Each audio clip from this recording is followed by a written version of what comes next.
In Module 4, we have learned how to make small talks, sort our schema for success, listening skills for conference, socialize like a star, smart social media rules, stop fearing team building games, team game practice, pro networker in all respects, cultural fluency for socializing and small talk, etc. And one of them is about talking about James' advice for socializing. His tips were one-on-one conversations. First of all, ask questions, and when they answer, listen to them. Like it's easier to be sort of passive in the conversation, get the person talking, keep them talking, and listen to them so we can ask good follow-up questions. Really tune in when they are talking. If you want to join a group of people, first of all, be honest, and that honesty will make them laugh. For example, you can say, "Hey, can I jump in your circle? We are supposed to be meeting people today." This is more for like conferences and networking events. We can also say like, "Hey, I don't know what we are talking about, but we know what I'm interested." A little bit of a laugh, people will relax immediately. And this is great to remember as well. We are not the only one that nervous.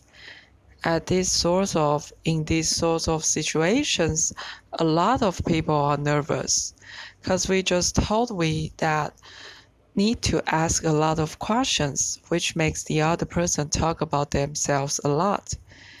If this is a nice person, if they are not a me monster, then they are going to ask us questions as well. That's what the conversation is. It goes back and forth. Besides, uh, when he meets someone for the first time, he will say, "So, what keeps us busy?" Very native, very relaxed. And it's let the other person express themselves as a person and not just a worker.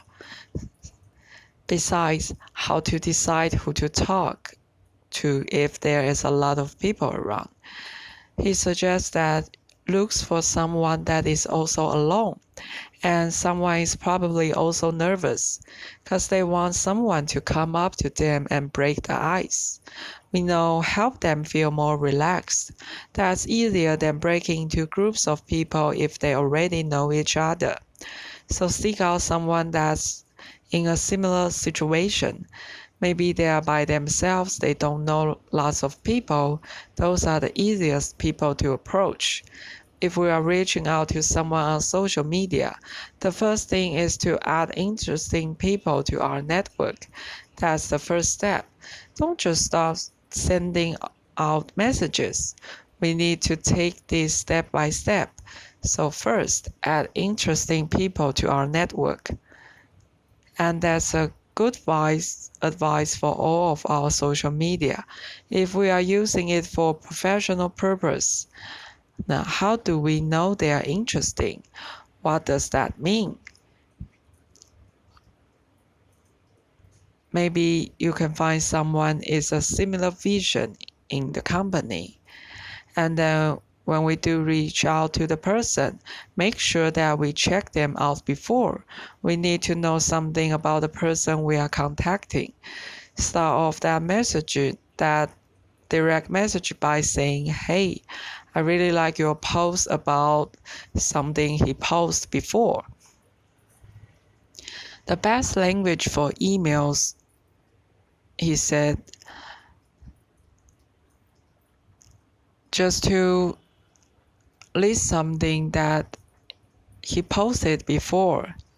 And you can help the person know that it's not just junk email. Because you say that generic message, if there's nothing personal in there, there's nothing specific, that's just junk mail. And people will not read those messages. We can tell if the person knows who we are when we read their message. How formal And besides, he advised that how formal when meeting someone for the first time. It depends on context. In busy, sort of chaotic, very professional situations like expos and conference, going to be more formal because we only have like quite quick chances to meet a bunch of people. So those interactions are going to stay more on the formal side.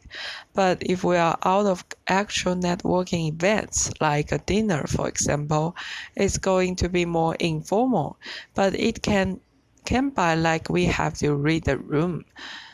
How do we know when to switch from being formal to informal? You need to sense the vibe. We know if the person we are talking to is very formal, we should stay very formal. But if the other person starts to make a joke, or we can say we see they are relaxing and laughing a little bit, then we can also do the same, mirror the tone. And that's what we learn in Module 4.